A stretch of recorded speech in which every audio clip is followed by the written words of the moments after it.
Ok, Bezrat Hashem, avec l'aide de Dieu, on va commencer la paracha de la semaine, parachat Lech Lecha. La paracha de Lech Lecha, mes amis, c'est une paracha qui est très spéciale. Pourquoi cette paracha, elle est très spéciale? D'abord, il y a écrit dans les livres que chez les Chassidim, à l'époque, au Baal Shem Tov, le Maguide de Mezrich, le José de Lublin, les élèves du Baal Shem Tov à l'époque, quand la paracha de Lech Lecha rentrait, il faisait une Souda énorme. Il faisait un kiddush comme Simchat Torah. Dès que Lech Lecha rentrait, pour eux, c'était comme si c'était une fête. Lech Lecha, le Shabbat de Lech Lecha était le plus spécial possible pour eux. Ils faisaient vraiment quelque chose de grand, ils faisaient un truc ils se préparaient tous. Il y en a que quand ils achetaient des habits, à l'époque on achetait des habits une fois par an, il y en a qui choisissaient Lech Lecha pour acheter les habits, pour faire l'Irvod, le Shabbat de Lech Lecha. Et ainsi de suite, comme ça. Et pourquoi? Qu'est-ce qu'il y a de spécial dans Lech Lecha? Parce que d'abord, dans Bereshit, il y a quoi? Il y a Adam Arishon. Adam Arishon, il y a eu l'arbre de la connaissance. On ne connaît pas encore Hachem. Il y a eu des petits problèmes. Il y a eu les gens qui étaient méchants, que Akadosh Baruch Hu, il a voulu à cause de ça emmener le déluge. Il y a eu des choses pas bonnes à Bereshit. Donc, ils disent, les élèves du Baal Shem Tov, que la semaine de Bereshit, elle est spéciale. Elle est spéciale. Il y a des choses qui se passent la semaine de Bereshit. Après Noach, il y a quoi? Il y a le déluge. Déluge, tour de Babel. C'est encore le monde, il est encore pas comme il faut. Mais dès que Lech Lecha il rentre, dès qu'Avraham Avinu, il est né, il a dévoilé Akadosh Baruch Hu dans le monde. Il a dévoilé quoi, Avraham Avinu?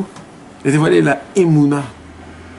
De croire en Hachem, de s'appuyer sur lui, malgré que j'ai aucune logique, malgré que je ne comprends pas. Je comprends tout l'inverse. Je comprends tout l'inverse. Tout dans ma vie, tout ce qui se passe. J'ai des questions, j'ai des trucs. Mais Avraham Avinu, il devait se renforcer dans la Emouna que tout, c'est Akadosh Baruch Hu. Tout, c'est Hachem Yitbarach. Et puisque Avraham Avinu, ça a été le premier homme depuis la création du monde qu'il a tout mis dans la Emouna, il s'est mis à 100% dans la Emouna. Il s'est jeté totalement. Il n'a pas fait rentrer aucune question. Il ne s'est pas laissé avoir par aucune idée. Peut-être, Ishtadlout, par Nassar, et Foua, tout. Non, rien. Pour moi, tout, c'est Hachem Yitbarach. J'ai rien à part Hachem. Rien, j'ai rien à part Hachem. On raconte une histoire pour comprendre un petit peu comment Avraham Avinu, il appelait Hachem. À l'époque, il y a 200 ans, les tzadikim, ils ont donné une image à ça. Vous savez, à l'époque, en Ukraine, quand un juif sortait tard dehors, c'était très dangereux pour un juif. Parce que s'il y a des gens qui étaient fous et qui voyaient un juif et qui voulaient s'amuser, ils prenaient, ils l'attrapaient, ils déchiraient. Même s'il appelle la police, elle continue, la police avec eux, de s'amuser contre le juif, et le déchirer. Un jour, il y a un juif qui est sorti dehors. Il était obligé de sortir dehors très tard, le soir. Et d'un coup, il voit quoi? Il voit une quinzaine de jeunes. Il se dit, oulala. Alors, il essaie de se faire tout petit, il commence à marcher petit à petit, sans les regarder. Il fait comme si qu'il les voit pas. Et plus il avance, plus les jeunes, ils commencent à le voir de loin. Et dès qu'ils commencent à le voir de loin, ils commencent à venir vers lui. Dès qu'ils arrivent vers lui, il se retrouve entouré de jeunes. Il se dit, c'est foutu pour moi. Et il commence à l'embêter, il commence à le cracher, il commence à prendre son cartable, il commence à voir, fouiller, tout ça, etc. Et ainsi de suite. Tout, il commence à faire comme ça. Lui, il essaye un petit peu de faire montrer qu'il se laisse pas faire. Mais les 15, d'un coup, ils viennent et ils l'attrapent. Et qu'est-ce qu'ils font? Ils viennent, ils le supportent pour l'emmener en dessous le pont. Parce qu'en dessous le pont, on pourra faire avec toi ce que tu veux. Il n'y aura personne qui va nous voir. Lui, il est là, on le prend par les bras. Les 15 mecs, il le prend. Et dès qu'il le prend, il commence à le faire descendre. Maintenant, lui, qu'est-ce qu'il se dit dans sa tête? Lui, il se dit dans sa tête, c'est fini. C'est fini. Dès que je suis sous le pont, c'est fini. Ils vont faire ce qu'ils veulent de moi, c'est fini. En plein milieu qui descend comme ça, il voit quoi? Il voit une voiture de police qui passe. Ouais, une voiture de police. Et là, qu'est-ce qu'il a fait? Il s'est mis à crier de toutes ses forces. Peut-être que la police, elle va m'entendre, peut-être qu'elle va m'aider, peut-être. On ne sait pas, parce que ça se peut que la police se cible, mais peut-être. Et là, il commence à crier de toutes ses forces. Parce qu'il sait qu'il n'y a personne au monde qui pourra l'aider, sauf la police. Et la police même, c'est pas sûr. Mais au moins, je tente. Les Chachamim, ils ont donné l'explication que quand tu appelles Hachem, quand tu pries Hachem, tu dois prier Hachem de cette façon-là.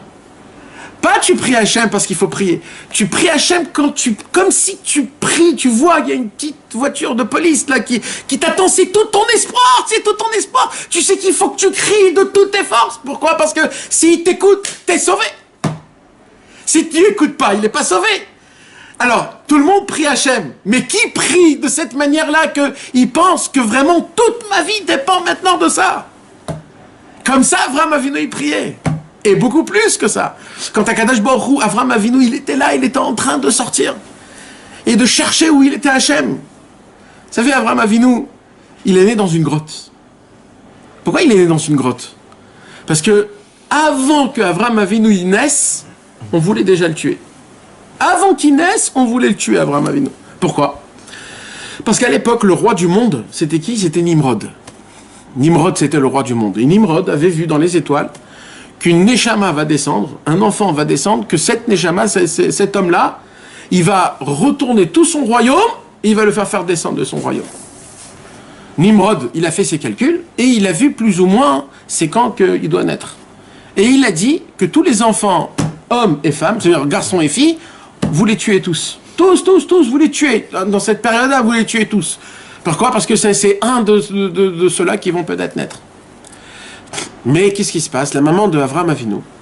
Maintenant, le pire de tout ça, c'est quoi? C'est que le bras droit de Nimrod, c'est qui? Terach, le père d'Avraham Avinu. Donc c'était qui le policier qui devait faire en sorte qu'on tue tous les enfants? C'était qui? C'était Terach. C'était le père d'Avraham Avinu. Le père d'Avraham Avinu, il était là, on les tue, celui-là, on les tue. Maintenant, le problème, c'est quoi? C'est que sa propre femme était enceinte. Et sa propre femme doit accoucher la même période. On doit tuer tous les enfants. Terach, il rentre chez lui à la maison, il dit à sa femme, ma femme, elle s'appelait Amtelai, Amtelai, l'enfant que tu vas accoucher, on va le tuer. Comme ça, le roi Nimrod a dit. Il y avait qui dans le ventre? Il y avait Avraham Avinu. Sa femme, elle dit à Amtelai, ok, t'inquiète pas. Mais elle, Amtelai, elle peut pas tuer son enfant. Ça fait 9 mois que je le supporte, je le sens, c'est mon corps, c'est mon sang, tu peux pas venir et dire on le tue. Alors elle s'est barrée. Elle s'est barrée. Amtelai, elle est partie. Et elle est partie se cacher dans une grotte. 3 mois avant. Et dès que le bébé il est né, personne ne savait. Et il est né là-bas. Elle est restée 3 ans dans cette grotte. Jusqu'à que le bébé il a 3 ans. Dès que le bébé il pouvait commencer à marcher, commencer à manger tout seul, il a dit maintenant, je peux plus te garder plus que ça. Avraham Avinu, il sort de la grotte à l'âge de 3 ans. Pour la première fois de sa vie, il voit quoi? Un soleil éclatant d'une lumière qu'on peut même pas s'imaginer. Je sais pas si vous pouvez comprendre, des fois il y a des petits films sur Facebook, on voit qu'il y a des enfants ou des gens qui n'ont pas de vue, et on leur donne des lunettes très spéciales, et dès qu'ils mettent ces lunettes-là, ils sont filmés. Tu vois une palpitation, tu vois une électricité qui monte d'en bas. D'un coup, il pleure, il dit « Je comprends pas, je m'imaginais pas que c'est aussi beau, un truc pareil, c'est quoi ?» Imagine-toi un bébé qui voit pour la première fois de sa vie le soleil. Un bébé, c'est pur. La première chose qui se pose comme question, c'est quoi? C'est qui a créé ça? Mais comme à l'époque, il y avait une ère qui était contre la Emouna, il s'est dit, c'est Dieu. C'est Dieu. Le soleil, c'est Dieu. Mais il a vu que, qu'est-ce qui se passe? Shalom Aleichem. Il a vu que le matin, le soir, le soleil, il va se coucher. Il est où, le soleil? Pour la première fois de sa vie, il s'est dit, mais quoi, le soleil, il part, il rentre chez la maison. Pourquoi il fait noir? Il fait tout noir. Et là, d'un coup, il s'est dit, ici, c'est pas le soleil, alors ça doit être la lune. Et comme ça, mon cher Avraham Avinu, depuis l'âge de 3 ans, quand il est sorti de la grotte, jusqu'à l'âge de 43 ans, mes amis, il a cherché c'est qui Dieu. C'est qui Dieu? C'est qui a créé cette chose exceptionnelle qui s'appelle le monde? Et tout le monde nous raconte que à l'âge de 43 ans, Avraham Avinu a découvert Hachem. Mais on ne nous raconte pas comment. Moi, je veux savoir comment Avraham Avinu il a découvert Hachem. Je veux savoir comment Avraham Avinu il a découvert Hachem. Comment il a découvert que tout ça c'est Hachem? Comment? Par où il est arrivé? C'était quoi le chemin? J'ai envie de savoir moi aussi, quoi, que lui. Comment il a découvert un jour Avraham Avinu? Écoutez bien, mes amis, le Midrash, qu'est-ce qu'il nous raconte? Une histoire toute petite, toute simple, que tout notre judaïsme dépend de ça. Avant que je vous raconte ce qui est écrit dans le Midrash, il faut que vous compreniez que à Kadosh Baruch Hu, il y a des gens qui croient que la chose la plus importante que Kadosh Baruch Hu nous a donnée, c'est quoi? C'est la Torah. Mais on se trompe tous, parce qu'il y a plus important que la Torah. Vous savez, c'est quoi? C'est le peuple juif. Le peuple juif, il est encore plus important que la Torah. La Torah, elle a été donnée après. C'est pas la Torah qui nous rend peuple juif. Nous, on est des peuples juifs, on est tel quel. Et c'est qui a créé ce peuple juif-là? Qu'Akadosh Baruch Hu, il aime ce peuple au-dessus de tout. C'est qui? Ce peuple a commencé quand? Par où? Par qui? Ça a été qui, ce super-héros que de lui va commencer le premier peuple qu'Akadosh Baruch Hu, il a attendu pendant 2000 ans de la création du monde, sauf que ce monde, il a un but. C'est qui? C'est Avraham Avinu. Un homme simple, comme toi et comme moi. On peut être tous des petits Avraham Avinu. Avraham Avinu, c'était un homme, c'est lui qui a... ça s'appelle en hébreu Avi Aouma. C'est ce que c'est ce mot Avi Aouma? Le père du peuple. C'est phénoménal, mes amis, c'est phénoménal. Quand on va lire Shabbat, la paracha de Lech Lecha, Avraham Avinu va descendre dans ce monde. Et il sera là dans ce monde. À la paracha de Lech Lecha. Et c'est quoi Avraham Avinu? C'est quoi Avraham Avinu? C'est quoi ce qu'on parle autant? C'est notre papa, on dit tous les matins, le soir, le midi, Elohé Avraham. On appelle Avraham le Dieu d'Avraham. Quand on veut parler avec Hachem, on doit dire le Dieu d'Avraham. Vous savez, mes amis, je vais vous dire quelque chose. Je vais vous dire quelque chose de fou. J'ai lu dans un livre du Ramchal, un livre qui s'appelle Derech Etz Chaim, 2e, 3e page. Le Ramchal dit une phrase phénoménale, mais alors, vraiment phénoménale. Il a dit, toute ma vie, j'ai cherché comment tuer le Yetzer Hara. Et j'ai trouvé comment. Et il dit, je vais vous le dire, c'est pas du tout compliqué, il n'y a rien à faire. Il dit, il faut juste, tous les jours, ou une fois par semaine, pendant 1 heure, réfléchir à une seule question. Si vous faites ça, il dit le Ramchal, vous tuez le Yetzer Hara. C'est quoi la question qu'on doit réfléchir? Une chose très simple. Pourquoi Hachem a aimé tant Avraham Avinu? Vous savez que sur un seul homme au monde, il y a écrit, toi t'es le copain d'Hachem. Sur un seul homme au monde, il y a écrit que c'est le copain d'Hachem. Le copain, le créateur, le Dieu de tous les dieux, le Dieu de tous les espaces. Le copain d'Hachem, qui? Avraham Avinu. Akadosh Baruch Hu, il a dit, celui qui touche à un cheveu d'Avraham Avinu, c'est comme ce qui touche à mon œil, il dit Hachem. Vous imaginez ces paroles-là? Mais mes amis, ça a été dit sur personne. Avraham Avinu, c'est l'enfant d'Akadosh Baruch Hu. Il ne faut pas toucher Avraham Avinu. Celui qui touche Avraham Avinu, oy va avoy, malheur à cet homme. T'as touché Hachem. Pourquoi tout ça? Pourquoi autant? Le Ramchal, il dit, si tu penses, si tu réfléchis pourquoi Avraham Avinu, rien que tu réfléchis à cette question. Qu'est-ce qu'il a fait Avraham Avinu autant qu'Hachem, il était aussi cher aux yeux d'Akadosh Baruch Hu. Plus que tout, que ça soit lui le premier au monde qui commence à créer ce qu'on appelle le peuple juif. Alors mes amis, je vais vous raconter le Midrash. Amar Rabbi Patach Rabbi Yitzhak. Rabbi Yitzhak a dit comme ça. Avraham Avinu, Asara Nisyanot Nitnasa. Avraham Avinu, il a été mis en épreuve 10 fois. Ubekula Mamad. Et il a tenu tous les 10. Parce qu'il a tenu tous les 10, tu seras mon propre fils. Hachem, il dit une chose simple. Qu'est-ce qu'il dit Hachem? Si tu tiens quand je t'éprouve, tu poses pas de questions. Pas tu dis pourquoi et Hachem. Non, tu reçois parce que tu sais que c'est moi qui te l'a donné. Tu es ma mine, que tout ce que je fais c'est pour le bien. Tu sais, avec tes yeux fermés, tu te mets totalement sur moi. Un homme comme ça, moi, je suis totalement pour lui. Vous savez, c'est quoi la différence entre Avraham Avinu et Noach? La différence. Quand je lis la paracha comme ça, je vois pas de différence. Sur Noach, il y a écrit quoi? Tzadik, Tamim. Il y a écrit des grands mots. Le premier Tzadik dans toute la Torah. Noach.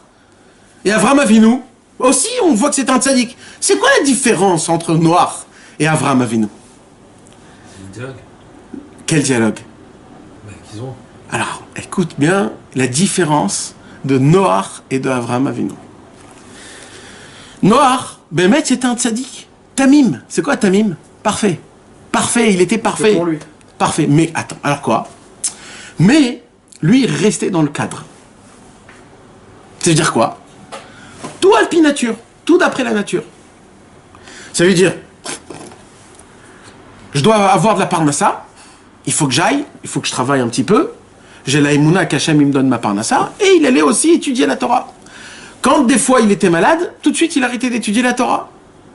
Quand il fallait labourer de la terre, il arrêtait l'étude de la Torah, il labourait la terre. C'était un homme normal, carré, bien. Il était parfait, mais il était toujours dans les règles de la nature. Akadosh Baruch Hu, il lui a dit, ah Noach mon fils, tu restes dans le cadre de la nature. Mais tu sais que moi je suis au-dessus de la nature. Alors je vais essayer de te tenter, je vais essayer de voir comment tu vas avancer. Akadosh Baruch Hu, il vient chez Noach et il lui dit, tu sais Noach, je vais faire emmener un déluge, je vais tuer tout le monde. Qu'est-ce qu'il attendait à Akadosh Baruch Hu de Noach? Qui prie, qu'il essaye de faire quelque chose, qu'il essaye de... Noach, qu'est-ce qu'il a fait? Il n'a pas réfléchi, il a entendu. Ce que Dieu il dit, qu'est-ce que tu as dit à Hachem? Tu vas envoyer un déluge? Ok, qu'est-ce qu'il faut que je fasse? Je lui dis, c'est quoi, qu'est-ce qu'il faut que je fasse? J'étais pas pris que tu me poses une question pareille. Normalement, parle-moi, dis-moi pourquoi, dis-moi oui, dis-moi non, dis-moi comment, je sais pas. Non, qu'est-ce qu'il faut que je fasse directement? Akadosh Baruch Hu il a dit, si c'est ça que tu poses comme question, alors, toi aussi normalement tu devras mourir. Mais comme toi tu es un tzaddik, alors toi tout seul, tu vas te construire une arche, et toi tout seul tu vas te sauver. Est-ce qu'il y a eu un miracle là, mes amis? Il y a eu un miracle dans l'histoire de Noach? Il n'y a aucun miracle. Il y a eu un déluge, et il y a eu, Dieu il a dit, construis-toi un bateau, et sauve-toi tout seul en fait. C'est ça ce qu'il lui a dit en fait à Kadosh Baruch Hu. Il lui a dit, si tu crois que tout est dans tes mains, si tu crois que tout est par rapport à toi, sauve-toi tout seul. Ça c'était la demande d'Akadosh Baruch Hu. Si tu vas dans ce chemin, alors continue avec. C'est ton chemin. Au lieu de choisir un autre chemin, t'as pris ce chemin-là, je vais faire avec ton chemin. Comme c'est écrit, Bederer Shadam Olech, Molechinoto. Dans le chemin qu'un homme choisit, Dieu il dit, moi, si c'est ça que t'as choisi, je vais avec toi. Demande-moi à moi, c'est quoi le chemin? Non, il choisit lui le chemin. Donc en fait, qu'est-ce qui s'est passé? Noach, tout s'est passé avec lui, mais que d'après la nature. Avraham Avinu, comme Avraham Avinu, il s'est attaché à Kadosh Baruch Hu, corps et âme, à 100% de sa tête, il s'est totalement annulé. Tout ce qui s'est passé avec Avraham Avinu, c'était contre nature. Toute la différence entre Noach et Avraham, c'est quoi? C'est est-ce que tu vas jusqu'au fond avec la Emouna, ou alors tu restes dans les alentours de ce monde? C'est ça toute la différence. Est-ce que tu es comme Noach, que quand tu auras des problèmes, Dieu il va t'arranger les problèmes, mais en fonction du monde, ou alors tu es comme Avraham Avinu, que quand tu as un problème, quand ça va pas, toi tu penses même pas à tout ça. Toi dans ta tête, t'as qu'une seule chose, c'est quoi? Hachem Yitbarach. Quand tu comprends ça, Kadosh Baruch Hu il dit, ah, tu me crois à moi et tu t'appuies sur moi au-dessus de la nature, pas de problème, je vais te faire montrer qui je suis. Je vais aller avec toi contre nature. On demande à Avraham Avinu de rentrer dans le feu. Avraham Avinu, il se pose pas des questions, comment je vais faire ou comment je vais pas faire. Si ça serait noir, qu'est-ce qu'il aurait fait noir? Il aurait trouvé une combine pour rentrer avec un manteau tout mouillé, je sais pas. Il serait rentré dans le feu, il aurait pas brûlé. Pourquoi? De quoi, pourquoi? Parce que Noach, il n'a pas demandé à Hachem, je vais me construire un bateau. Il a été avec une émouna, il a dit ok. Noir, non. Pas sans émouna, noir. Mais... Il n'avait pas d'émouna, noir. Bah, mais à Dieu, il lui a dit fais, il a fait. Ouais. Mais c'est pas comme ça qu'il faut faire. Il faut d'abord prier. Akadosh Baruch Hu, comment il nous parle, Hachem? Hachem, il va pas lui-même nous dire prie-moi. Alors qu'est-ce qu'il fait? Il nous envoie une solution, un problème. Quand il nous envoie un problème, moi je dois pas regarder le problème comme si que on me frappe, je baisse ma tête et vas-y frappe-moi. Non, non. Pourquoi? Pourquoi Hachem? Qu'est-ce qui se passe? Qu'est-ce qui s'est passé? Tu veux détruire le monde que tu as créé, Hachem? Pourquoi? Alors c'est vrai que les gens ils sont mauvais, mais quoi? On peut pas faire pardon, on peut pas. Il y a tout un. C'était un tzaddik noir.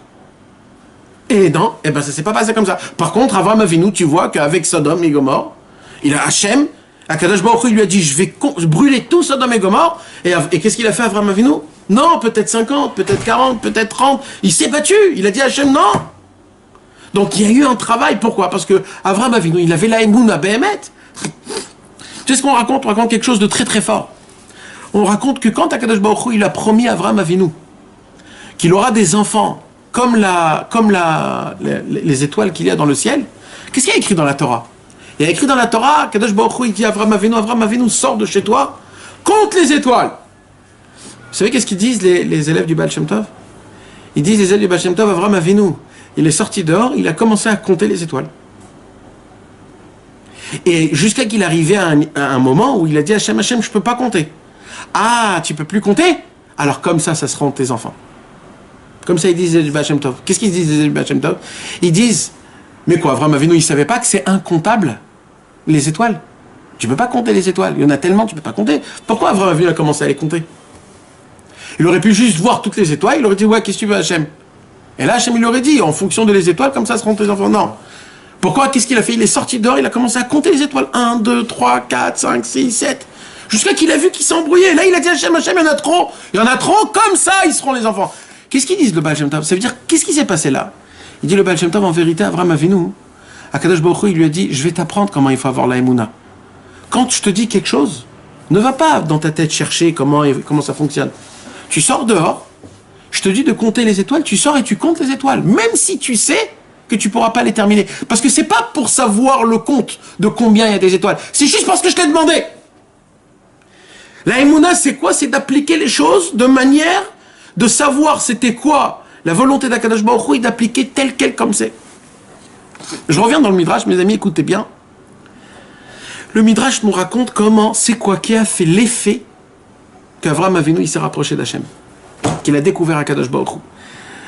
Cette histoire, mes amis, c'est l'histoire de notre création.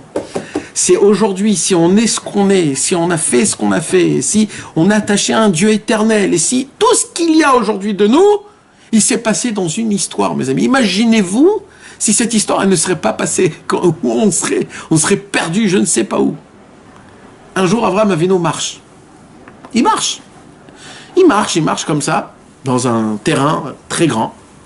Et il marche, il avance, jusqu'à qu'il arrive dans un endroit où il voit de loin un royaume énorme. Un royaume. Alors Avraham Avinu, il prend son cheval, il commence à galoper pour se rapprocher de ce royaume. Il arrive comme ça, il monte une montagne. Dès qu'il monte une montagne, il monte au-dessus de toute la montagne. Et là, il voit le royaume tout proche, à côté de lui, tout un royaume. Et il voit quoi? Il essaye comme ça de se rapprocher un petit peu. Et il voit qu'au milieu du royaume, il y a donc un palais. Ou un palais énorme, royal, très grand. Et il voit quoi? Il voit que le palais brûle. Il brûle, le palais il brûle. Avraham Avinu, il regarde comme ça, il regarde. Il voit qu'il brûle, et là Avraham Avinu, il dit, mais quoi? Il n'y a personne, ça appartient à personne, ce royaume? Comment ça se fait? Est-ce qu'il y a des gens, il n'y a pas des gens? Est-ce que ce royaume, il voyait qu'il n'y avait pas d'hommes, il n'y avait pas de personne. Il dit, ce royaume, il est vide, il n'a personne. Ce palais, il est en train de brûler, il n'a personne. Et là, le Midrash, il nous raconte, d'un coup, est sorti le roi du royaume, et il lui a dit, je suis le propriétaire, le roi. C'est moi le maître du royaume. Quand il est sorti ça, Avraham Avinu, il est descendu de son cheval, et il s'est prosterné à Kadosh Baruch Hu, et il a dit Adonai ou à Elohim. Pour la première fois, il a dit, c'est toi Hachem Itbarach, le Baal Habayit de ce monde. C'est quoi cette histoire? C'est quoi cette histoire que le Midrash nous raconte? Il y a beaucoup de commentateurs dessus. Je vais vous dire le commentateur d'après la Chassidut, d'après Rabbi Nachman de Breslev. Vous savez, mes amis, chaque seconde, Akadosh Baruch Hu, il nous parle. Chaque seconde. Chaque mot, chaque question qu'on te pose, chaque chose que tu entends, chaque proposition qu'on te propose, tout, c'est Hachem qui te l'envoie. Pourquoi? Pour évoluer ta vie. Pour faire sortir tes forces que tu as en toi, de les faire sortir, de les utiliser. Tout ce qui se passe, la police, le truc, tout ce qui se passe chaque seconde, c'est Hachem qui essaye de te parler. Avraham Avinu, puisqu'il cherchait pendant des années Hachem, il s'est dit, peut-être Dieu il parle à travers le monde. Et il s'est dit, je vais essayer d'être actif. Je vais essayer d'entendre le monde. Et là, il prend son cheval et il galope. Et il voit quoi? Il voit un royaume énorme, d'une beauté exceptionnelle. Mais il voit quoi? Il voit que dans le royaume, le palais royal est en train de brûler. Et quand il est en train de brûler, il se dit, mais je comprends pas. Il n'y a personne ici. Ça appartient à personne. Quand Avraham Avinu, il a regardé le royaume, en fait, quand il s'est vu voir le royaume, il s'est revu voir ce monde pour la première fois. Et quand il a vu le royaume qui brûlait, il s'est dit quoi? Il n'y a personne dans ce royaume. Et en vérité, il s'est revu, lui, se dire, mais quoi, dans un monde parfait, il n'y a personne qui l'a créé. Et là est sorti le roi du palais et il lui a dit, je suis le Baal Habayit. C'est moi le propriétaire du monde. Au moment où il a compris qu'un monde aussi beau, aussi pur, aussi parfait, si quelqu'un il a créé, c'est obligé que quelqu'un il a créé. Et c'est quoi la plus grande preuve que quelqu'un il a créé? C'est quoi? C'est la création en elle-même. Depuis ce jour-là, Avraham Avinu est devenu le fils d'Akadosh Baruch Hu Mamash. Vous savez, il y a écrit comme ça. Le monde, il est 6000 ans. Les premiers 2000 ans, c'est Alpaim Tohu. C'est 2000 ans de... 2000 ans de choses qu'on ne comprend pas. Adam Arishon, Noir, c'est... Après ces 2000 ans, dès que ça passe les 2000 ans, c'est qui? De Alpaim Torah. C'est 2000 ans de Torah. Pourquoi? Parce qu'on a reçu la Torah, Moshe Rabbeinu, les Tanaïm, la Moraïm, la Gemara, tout ça c'est des gens. Et les troisièmes 2000 ans, c'est quoi? C'est Alpaim Mashiach. C'est les 2000 ans de la venue du Mashiach. Si on fait le compte, mes amis, 2000 ans depuis la création du monde, ça arrive où? Ces 2000 ans-là, ça arrive où exactement? Quand? C'est quand que ces 2000 ans sont passés de Tohu à Torah? C'est quand? C'est le jour où Avraham Avinu est rentré dans la fournaise à Nimrod. Quand Avraham Avinu avait 52 ans. Quand Avraham Avinu avait 52 ans, Nimrod, il lui a dit, rentre dans le feu. Avraham Avinu, c'était pas simple pour lui de rentrer dans le feu. Il s'est posé beaucoup de questions. Est-ce que c'est ça la volonté d'Hachem? Oui, non, comment, pourquoi? Jusqu'à qu'il était embrouillé, Avraham Avinu. Jusqu'à un moment où il s'est dit, écoute, il faut que je sache qu'est-ce que je fasse. Je suis ma mine dans Hachem, alors je rentre même si je dois mourir. Et au moment où il est rentré dans la fournaise, on est passé des 2000 de Tohu Vavo aux 2000 de la Torah. Pourquoi? Parce que par quoi ça commence, la Vodat Hachem? C'est quand ça commence? C'est quand tu es prêt à faire de la Messirut Nefesh, quand tu es prêt à mettre ton âme en péril pour Akadosh Baruch Hu. Parce que c'est facile d'avoir la Emouna quand tout va bien. C'est quand qu'il faut avoir de la Emouna? C'est justement quand c'est facile. Vous savez, mes amis, difficile. Vous savez, mes amis, on ressemble à qui, nous, d'après les Teilim? On ressemble aux étoiles. Comment Akadosh Baruch Hu, il nous a fait voir à Avraham Avinu?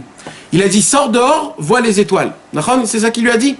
Il lui a dit, tu vois les étoiles, tu ne peux pas les compter. De la même façon que tu ne peux pas compter les étoiles, comme ça seront tes enfants. Le Zohar HaKadosh, il dit, pourquoi la Torah a pris les étoiles comme exemple pour nous donner à nous, le peuple juif? Pourquoi d'Afka les étoiles? Vous savez ce qu'il dit le Zohar HaKadosh? Un truc de fou. Le Zohar HaKadosh, il dit, parce qu'il faut apprendre c'est quoi une étoile. C'est quoi une étoile? Il dit, on apprend deux choses des étoiles. Première chose, on sait tous que les étoiles, là, quand on les voit, ils sont toutes petites. Mais quand on se rapproche d'eux, ils sont énormes. Nachan? De la même manière, tu vas savoir que le peuple juif, il est tout petit, il croit toujours qu'il est tout petit, comme les étoiles qu'on voit de loin. Mais il y a une chose qu'il faut que vous sachiez, c'est quoi? C'est que quand on va monter dans le ciel, là on va voir combien on était géant.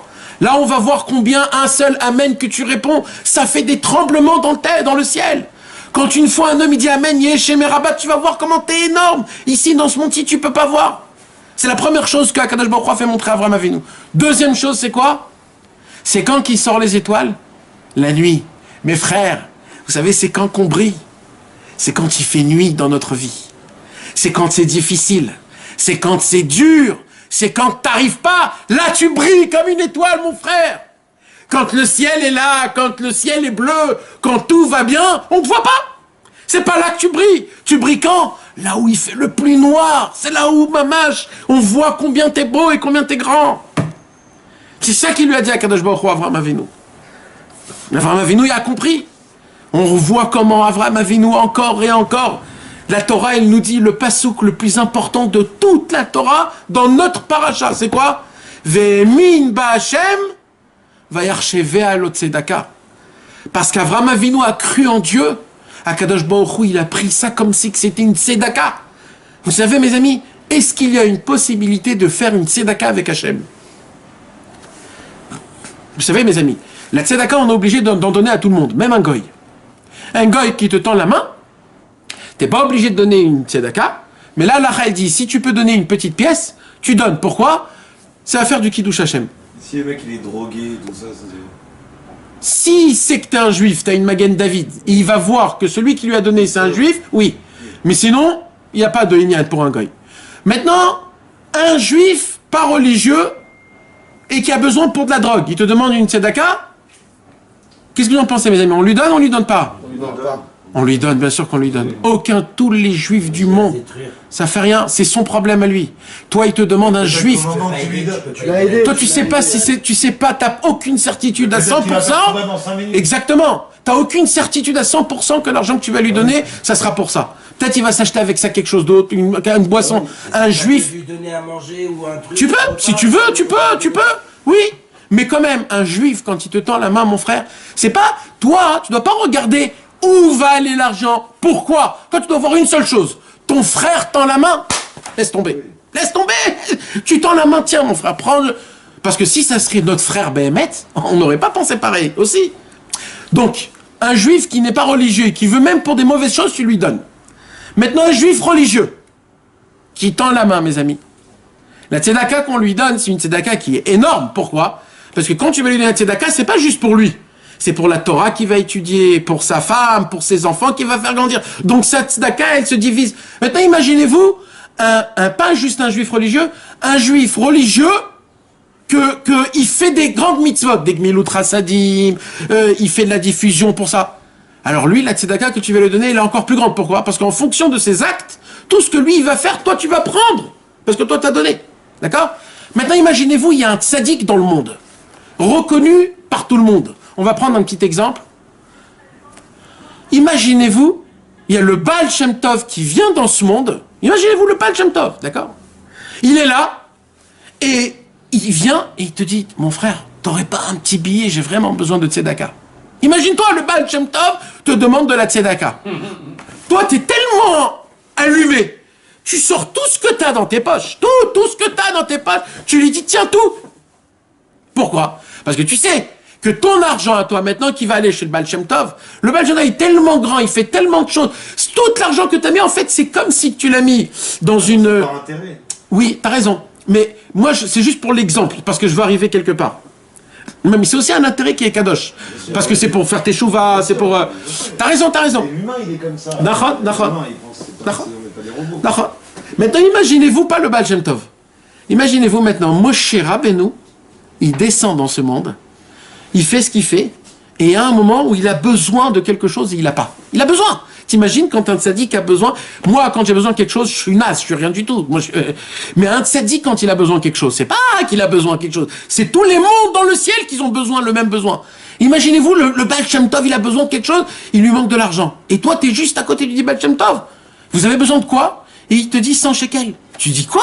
Mais tout de suite, Baal Shem Tov, tout de suite. Tu viens, tu lui donnes. Pourquoi? Tu sais que, oh là là, le Moshe Rabbeinu, il va recevoir 100 shekels, je lui ai donné une tzedaka. Et là, le Baal Shem Tov, il pose une question. Imaginez-vous, Hachem, vous demande une tzedaka. Hachem! Est-ce que c'est possible qu'un Dieu a besoin de quelque chose? C'est impossible. Dieu, c'est parfait, de tout parfait. Donc on ne peut pas faire de tzedaka avec Hachem. Mais apparemment, dans la Torah, il y a écrit qu'il y a une possibilité de faire de la tzedaka avec Hachem. La tzedaka avec Hachem. On nous promet des promesses. Celui qui donne 38 shekels, celui qui donne 100 shekels par mois, celui qui donne 360 shekels, on va prier pour lui 40 jours. Tout ce qu'ils font aujourd'hui, tout, les polémiques, les trucs, etc., toutes les prières. Là, mon frère, c'est Dieu lui-même qui va recevoir de la tzedaka de toi. C'est quoi? Comment on peut faire de la tzedaka avec Hachem? Il dit à Hachem Yitbarach, si vous croyez en moi, vous me faites de la tzedaka. Ve'emin ba Hachem vayarcheve alot tzedaka. À chaque fois qu'Avram Avinu, il était en problème, et il s'est dit, bon, je vais décider de mettre totalement Hachem. À ce moment-là, il a fait une tzedaka avec Hachem. Hachem, il dit, je t'en dois une. Je te dois. Je deviens, moi, redevable devant toi. On ne peut même pas s'imaginer ce que c'est. Et là, mes amis, c'est là où je voudrais rentrer dans le début de la paracha de la semaine, dans le premier Rashi de la paracha de la semaine. J'ai une très très grande question. Cette question que je vais poser, c'est la question de notre vie. Et la réponse qu'on va répondre, c'est la réponse de toute notre vie. Si un homme, il est simple, et il va entendre ce cours de Torah, et il est simple, et il va recevoir ces paroles, ça sera l'homme le plus joyeux du monde. À la semaine prochaine. Après la porte plus.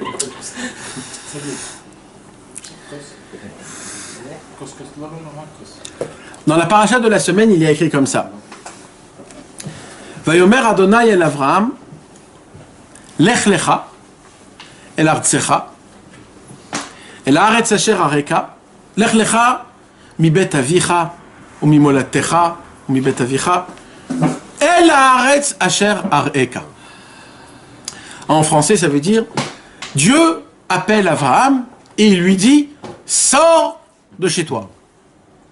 Sors de ta maison, sors de la maison de tes parents, sors de tout ce que tu as été habitué et va dans la terre que je vais te faire montrer.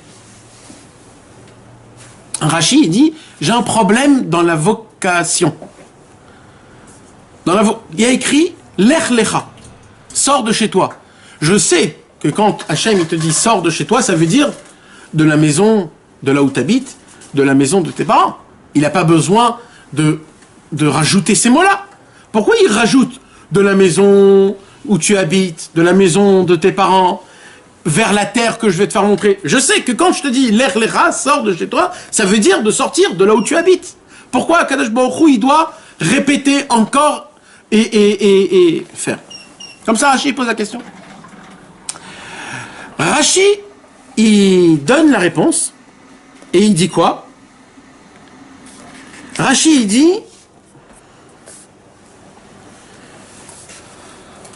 il y a ici un chumash avec le Rashi. Chumash Bereshit. Le Akros là, ouais. Ouais. Je préfère le lire dedans parce que les mots, ils sont tellement comptés. Écoutez bien, mes amis.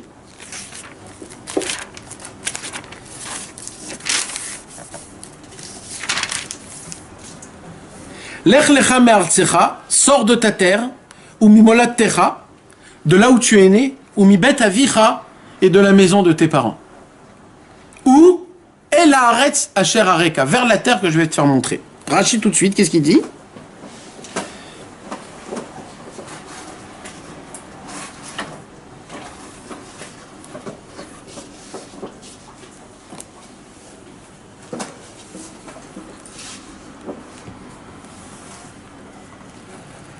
Lo gilalo haaretz miad.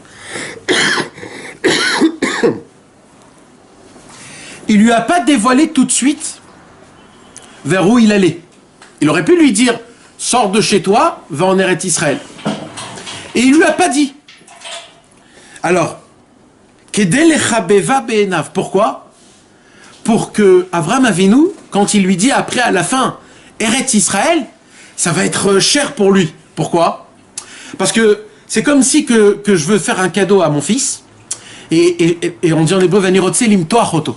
Ça veut dire je veux lui faire du suspense. Alors, je dis à mon fils, tu sais, j'ai quelque chose pour toi. Ah oui, c'est quoi? Alors je lui dis, quelque chose. C'est quoi? Je lui dis, alors devine. Un cadeau? Oui. Quel cadeau? Je te dis pas. Peut-être un jouet? Non. Peut-être c'est un voyage? Non. Comme ça, il le fait, comment on dit en français? Languir. Voilà, il le fait faire languir. Donc, qu'est-ce qu'il a fait Hachem? Il lui a dit d'abord, lech lecha. Il lui dit, ah bon? Pourquoi? D'où? Alors il a dit, mais artsecha, de ta terre. Après il dit, ok, mais umimolat techa, et sors aussi de la terre de tes parents. Il lui dit, ok, j'ai compris. Après il dit, umi bet avicha, sors de la maison. Il lui dit, j'ai compris Hachem, j'ai compris, mais pourquoi tout ça? Et là après il lui a dit, vers la terre que je vais te faire montrer. Et il lui a même pas dit c'est quoi la terre. Il dit, Rashi, lo gila lo haaretz miyad, il lui a pas dévoilé tout de suite. C'est quoi? Vers où il va? Kedel echabeva be'enav, pour que lui puisse plus la kiffer. Et écoutez bien, la tête lo sachar al kol dibour vedibour. Et pour qu'on lui donne une récompense sur à chaque fois qu'il a posé comme question vers où, comment, etc. À chaque fois que Abraham Avinu il voulait comprendre la parole d'Hachem, donc il posait les questions, etc., etc. Il posait les questions. Comme ça il dit Rashi. D'après Rashi, qui est bien sûr basé sur la Torah, sur le Tanakh, sur la Torah écrite et la Torah aussi orale, d'après Rashi, toute la façon de comment Akadosh Baruch Hu a demandé à Avraham Avinu de sortir de chez lui était de quelle façon? De façon que quand Avraham Avinu va recevoir Eretz Israël, ça sera pour lui un très grand cadeau. Et tout ce qu'il a fait à Hachem, c'était juste pour qu'Avraham Avinu il puisse encore plus kiffer ce cadeau. Mais moi je vous pose une question. Tu veux donner un cadeau, et pour donner ce cadeau, tu dis à cet homme-là de sortir de chez lui, de quitter l'empire qu'il avait. Vous savez, mes amis, que là, Avraham Avinu, il avait une yeshiva, il avait des élèves, sa femme, c'était une grande rabbinite, ils avaient toute une keïla, tout était parfait. Il a écrit Ve'et hanefashot asher asu becharan. Prends aussi toutes les âmes que tu as fait à Haran. C'est quoi les âmes, il dit Rashi? C'est tous ses élèves. Pourquoi Rashi il dit Avraham, il faisait des guérim, des convertis, et Sarah faisait des convertis aussi. Elle avait ses élèves, lui il avait ses élèves. Et là qu'est-ce qu'il lui dit à Hachem? Il lui dit, tu vois Hachem, tu vois tout ce que tu as là maintenant? Laisse tout ça là-bas et va là-bas. Où? Je sais pas. Mais je comprends pas. Mes amis, nous on croit, malheureusement, nous on croit savoir connaître tout. On croit soi-disant tout comprendre. Et on a des questions contre Hachem. On a des questions contre Akadosh Baruch Hu. Je vais vous raconter une histoire qui s'est passée réellement à Bnei Brak. C'est une histoire qui a été connue. Cette histoire, elle va nous expliquer un tout petit peu qu'est-ce qu'on est en train de parler là. Une vraie histoire, hein, mes amis. Un jour, à Bnei Brak, il y a un voisin qui voit en face de la maison, dans une autre maison qui est juste à côté de lui, il voit plein de fumée qui sort. Plein de fumée. Il voit les fumées, vite il appelle les pompiers. Les pompiers, ils montent, ils frappent la porte. Il y a un monsieur, il vient, il ouvre la porte, il voit plein de pompiers. Il dit, mais qu'est-ce qui se passe? Il y a le feu chez toi, le feu chez toi. Il rentre, il cherche. Et il voit qu'en fait, c'était quoi? C'était quelqu'un qui était en train de se doucher dans une douche chaude. Et c'était juste de la buée qui sortait. Ils ont vu qu'il n'y avait rien s'est passé.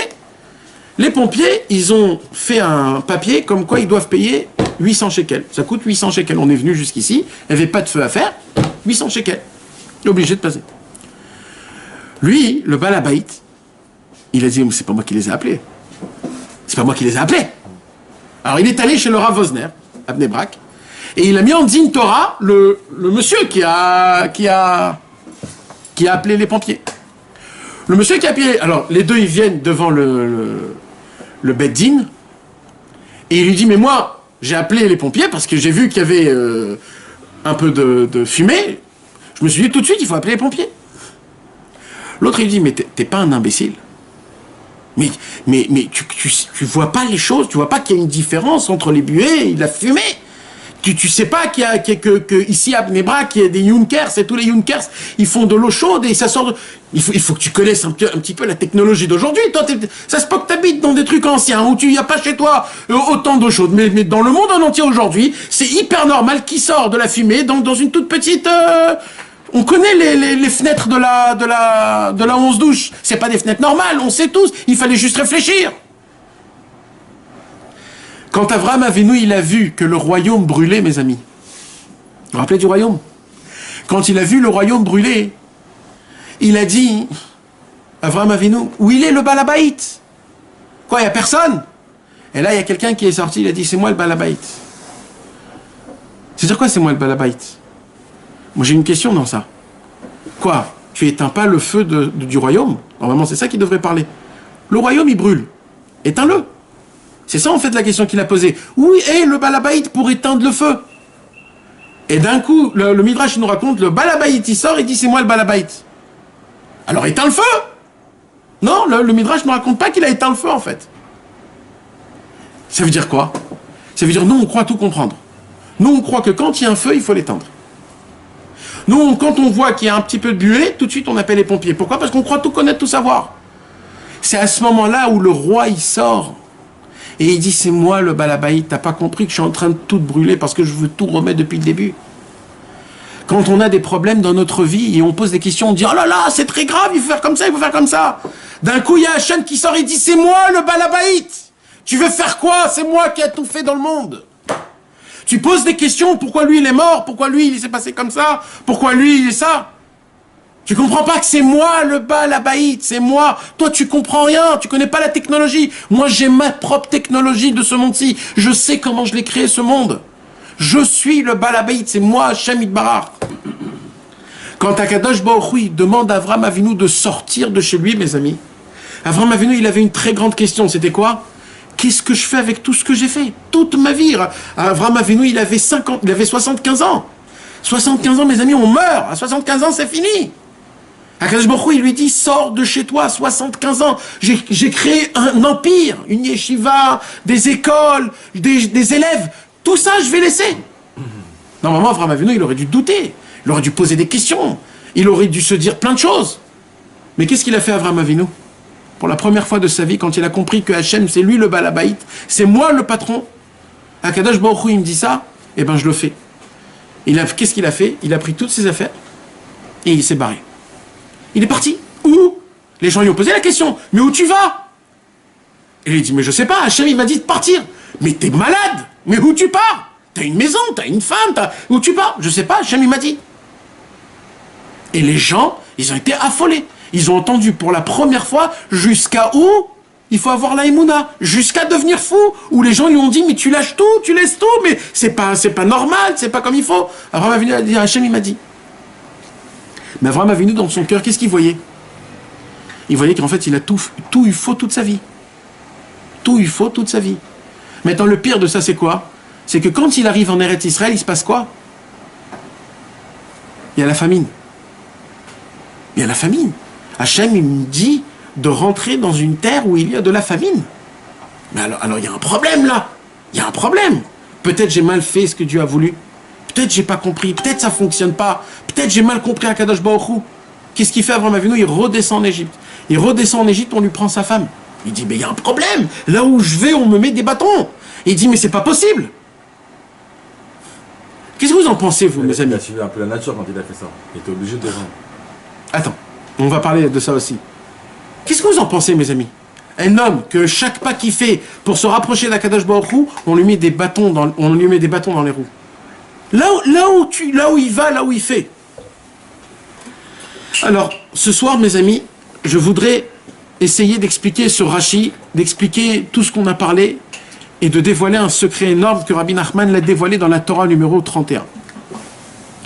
Dans la Torah numéro 31, la première parole, on va étudier ce soir la première phrase de la Torah numéro 31.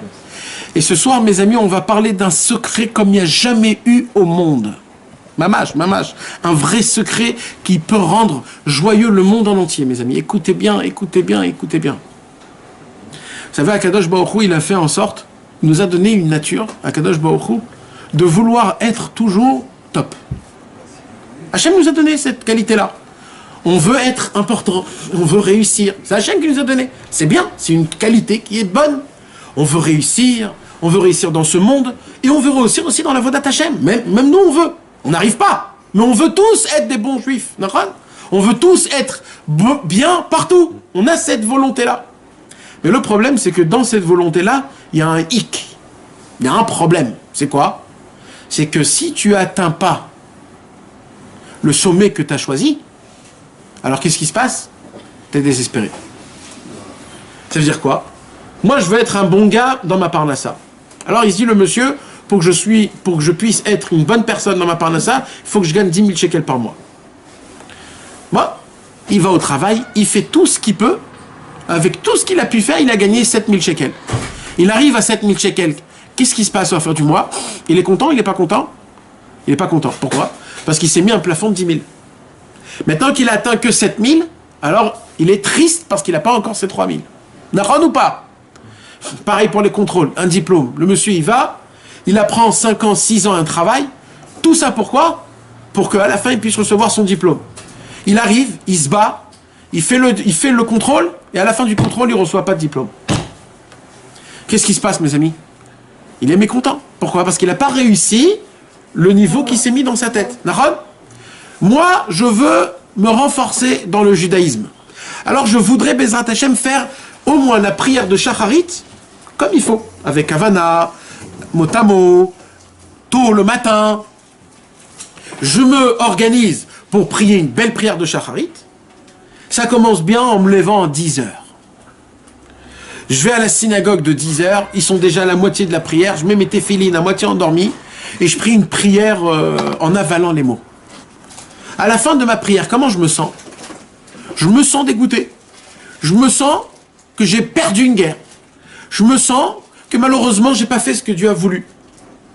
Et là, qu'est-ce qui se passe, mes amis? Je suis mécontent. Je suis pas Bessimcha. Et j'ai pas assez de force pour servir Hachem. Donc, mais c'est qui m'a mis cette pensée-là, mes amis? C'est cette qualité de vouloir être top. D'accord ou pas? Donc, pour une qualité de vouloir être top, c'est ça ma chute, en fait. Très grande question. Mais je suis en train de vous poser la question de votre vie, là, les gars. La déception de chacun de nous tous, c'est quoi? C'est parce qu'on s'est mis un objectif, et puisque je ne l'atteins pas, je suis à un 0. Et sachez, mes amis, c'est valable pour le mariage. Parce que dans la tête, mes amis, on a tous notre princesse qu'on l'a inventée dans notre tête quand on avait 8 ans, 10 ans. Je veux que ma meuf, elle soit comme ça et comme ça. Et c'est certain que celle que Hachem il a proposée à toi, elle est 1 milliard de fois mieux que ce que tu as pensé. Mais elle n'est pas comme dans ta tête. Donc en face de toi, t'as qui? T'as une meuf qui est bonne. C'est 50% ce que je voulais. Toute ta vie, maintenant, t'as perdu 50% de ta femme. Pareil pour le travail. Toi, tu te dis, moi, mais je vais être un avocat, je vais être dans des bureaux énormes, etc. Et à la fin, tu te vois vendre à un kiosque des sandwichs. Comment tu te mesures, toi, quand tu vois des sandwichs? Tu te dis, je suis l'homme le plus naze possible au monde. Pourquoi? Parce qu'en fonction de ton objectif, tu t'es trouvé très bas. C'est vrai ou faux, ça, mes amis? Dans la Vodat Hachem et dans ce monde-ci. Ça va dans les deux côtés. Rabbi Nachman, il pose une question énorme. Comment c'est possible que grâce à une qualité qu'Hachem nous a donnée de vouloir toujours être le meilleur, c'est cette même qualité qui va te faire tomber dans le monde? C'est un truc de malade. Tov. La réponse sera la semaine prochaine, Bezrat Hachem. L'objectif, là. Je vais vous dévoiler un secret, mes amis, énorme. Mamash. Il faut chanter et danser, que Rabbeinu a dévoilé cette phrase-là, cette phrase. Il faut chanter et danser. C'est un chidouche comme il n'y a jamais au monde. Écoutez. Il dit Rabbi Nachman, je vais le dire en hébreu et je vais le traduire en français. Shlemut Kol advarim hu ha'emuna. U bilti ha'emuna kol advarim chaserim. Traduction. Je vais vous expliquer d'abord la traduction. Il dit Rabbi Nachman comme ça. Un homme, on va reprendre les mêmes exemples qu'on a pris tout à l'heure. Le mec, au lieu de se réveiller à 8h du matin pour le minyan de 8h30, il s'est réveillé à 10h. Il arrive le dernier minyan, à la moitié de la prière, il a mis ses téphilines, limite sans faire la bracha, et rien qu'il veut les enlever et se débarrasser de shacharit. Il dit Rabbi Nachman comme ça. Tu sais, mon frère, combien dans le pourcentage t'as fait de cette mitzvah de shacharit? Dis-moi, toi, dis-moi. Lui, il est dégoûté comme ça, il regarde, il est presque midi, il se dit, bah, apparemment, j'ai fait 10% de la prière. Il dit, Rabbeinu, il dit comme ça, tu sais, si t'as la Emouna, Hachem, il vient et il va compléter les 90% de ta prière pour toi, gratuitement. Pourquoi? Rien que parce que t'as la Emouna en lui. À ce moment-là. À ce moment-là, là maintenant, t'as la Emouna qu'Hachem, il va compléter toute ta prière. Elle est faite, c'est fini, elle est faite, elle est à toi. On prend un autre exemple. J'achète mon loulou. C'est ça, la Emouna, que c'est ça qu'il fallait. Mais c'est que ça. Mais tu t'imagines que tout le monde. Attends, on va essayer. Si tu te réveilles en retard et tu dis et que tu as conscience que c'est Hachem qui t'a réveillé. Non, t'as pas compris. C'est plus que ça. Je vais encore rentrer. Tu vas voir, parce qu'il faut beaucoup d'exemples pour comprendre. Parce que c'est pas encore ça comme on dit la nekuda. Ça c'est le gâteau. Après il y a la cerise sur le gâteau. Le gâteau c'est quoi? Il dit Rabbeinu comme ça. Toi tu veux faire Shabbat. Bah, ça fait des années que tu fais pas Shabbat. Tu veux faire Shabbat. Toi, tu apprends les bases générales de Shabbat et tu commences à faire Shabbat. Tu mets la plata qui douche, tout est top. Maintenant, toi, il vient vers la moitié de Shabbat, le matin, après-midi, comme ça. Et là, tu vois que tu as oublié de mettre la plata. La plata, elle, c'est pas un truc. Tu manges tout froid, t'es pas bien, etc. Et sans faire exprès, en fermant les yeux comme ça, t'as appuyé comme ça la plata pour qu'elle s'allume. Ouah, il fallait... Ouais. Il a allumé la plata et d'un coup, quand il mange, j'ai dit purée, mais attends, je suis en train de faire quoi là? Je suis en train de m'amuser avec Dieu. Et là, il dit ben si c'est comme ça, vas-y, je m'allume une cigarette. Et il allume une cigarette. En plein milieu qu'il allume une cigarette, il est en train de fumer, il dit mais c'est pas beau quand même. Et il jette sa cigarette. Il termine Shabbat, Motzei Shabbat. Il réfléchit sur ce qui s'est passé, il a dit mais j'y crois pas à ma tête. Mais réellement, je suis allé jusqu'à faire cette bêtise là, d'allumer la plata, allumer une cigarette. Comment c'est possible? Et là, qu'est-ce que tu fais? Tu dis Ribono Shel Olam. Je suis ma'amine, j'ai la Emouna, écoute bien. Que toi, parce que moi je veux faire cette mitzvah, mais j'arrive pas. Toi, tu vas venir et tu vas compléter la mitzvah que j'ai manquée. De cette mitzvah qui est 70%, elle va se faire de cette mitzvah 100%. L'étude de la Torah. Il y a écrit qu'il faut étudier tous les jours, comme ça et comme ça. Toi, tu viens, tu n'as même pas le temps d'étudier. Tu viens, tu ouvres à peine quelque chose. Tu dis, Ribono Shel Olam, j'ai la Emouna, que Bezrat Hashem. Tu vas faire en sorte que la mitzvah, elle soit parfaite. C'est toi qui vas compléter ce que moi, je ne pourrais pas le faire. C'est toi qui vas le compléter. Pourquoi? Parce que j'ai la Emouna. Il dit, Rabbi Nachman, pourquoi? Il dit, parce que Emouna veut dire aussi quoi? Perfection. Ça veut dire quoi? Écoutez un chidouche de Rabbeinu. Tant que tu n'as pas d'Emouna, tout ce que tu fais est manquant. Au moment où tu as la Emouna, elle vient, vous savez, c'est comme les bouches-trous. Vous connaissez, pour enlever, pour pas qu'il y ait la pluie, tu mets du pchit, et qu'est-ce qu'il fait ce truc? Il grossit, et il fait en sorte qu'il n'y a plus de place pour que la pluie elle tombe. Naran, pour qu'elle puisse rentrer. La Emouna, c'est ça. Tu sais ce que c'est la Emouna? Quand tu fais rentrer de la Emouna, là où il manque dans la mitzvah, elle le complète. Ça complète. Et quand tu n'as pas d'Emouna, tout ce que tu fais, c'est manquant. Tu as voulu faire une mitzvah, tu n'as pas réussi à faire la mitzvah. Si tu as la Emouna comme il faut, que Hachem va te la compléter, Hachem il te la complète. Donc de là on apprend quoi mes amis? On apprend que Hachem, il est plus avec qui?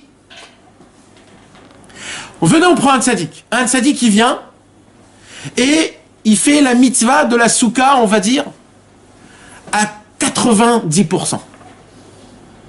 Parce que de faire les mitzvot à 100%, mes amis, c'est énorme, hein, ne croyez pas que c'est aussi facile que ça. Imaginez-vous qu'il y a un tzaddik qui a pu faire la mitzvah, par exemple, de la souka à 70%.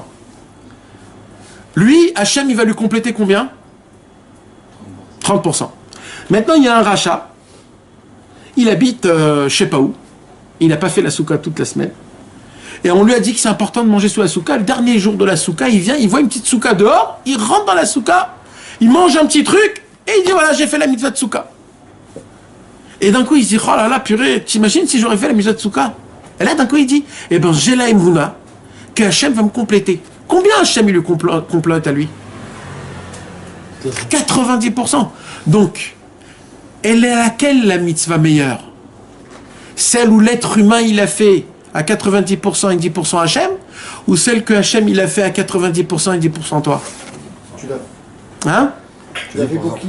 Non, bien sûr tout pour Hachem. Les deux on a fait pour Hachem. Bah, tu l'as fait pour Hachem, alors c'est... Mais c'est laquelle la meilleure? Celle-là ou celle-là? Les deux ils ont été répartis. C'est celle où l'humain il s'est donné le plus pour Dieu, pas celle où Dieu il l'a aidé le plus. C'est comme une compétition, mon fils. elle est plus forte, alors le mec Celui qui a plus de Yetzirah à faire la chose, il a et qu'il l'a fait. Non, parce que l'implication de Dieu elle va être plus grande. Eh mon frère, c'est laquelle la meilleure mitzvah? La mitzvah, en qualité de mitzvah. comme de l'huile. À Kadosh Baruch En Hu. qualité, t'as raison. Qualité. En qualité, celle de Dieu elle est. Alors vous comprenez maintenant comment notre vision, elle est totalement à l'envers de ce que nous on croyait. Parce que si on a la Emouna, Hachem, il complète tout ce qu'on fait pas. Tu t'imagines ça, mon frère? On n'a pas de tzitzit. Pourquoi j'ai pas de tzitzit? Pas parce que j'en veux pas. Je veux mettre le tzitzit, mais il fait trop chaud, ou alors il me gratte, ou alors j'en ai pas, ou alors les trucs. J'ai des, comme on dit, j'ai un Yetzirah. Mais dans ma volonté, moi, je veux mettre le tzitzit. Alors il te dit, Rabbeinu, ne laisse pas ça tout seul. Et la Emouna, t'as un tzitzit, mon frère. Hachem, il est obligé de te compléter tout. Comment on sait qu'Hachem, il est obligé de te compléter tout?